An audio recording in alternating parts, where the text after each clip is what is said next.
வாழ்க்கையில் பிரச்சனை இல்லாத மனிதன் யாரும் இல்லை. ஆனா பிரச்சனை வந்தவுடன் நீ உடையும் மனிதனா அல்லது அதை கையாள கற்றுக்கொள்ளும் மனிதனா?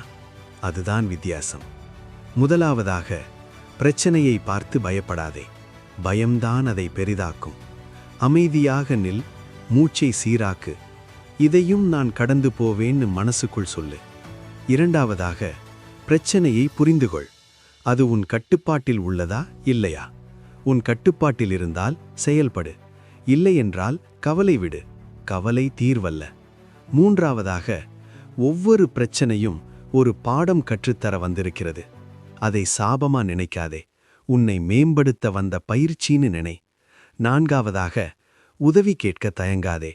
தனியா எல்லாத்தையும் சுமக்க வேண்டிய அவசியமில்லை.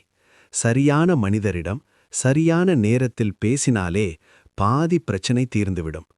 முக்கியமாக ஒன்று, பிரச்சனை உன்னை அடையாளப்படுத்தாது. நீ அதை எப்படி கையாளுகிறாய், அதுதான் உன் அடையாளம்.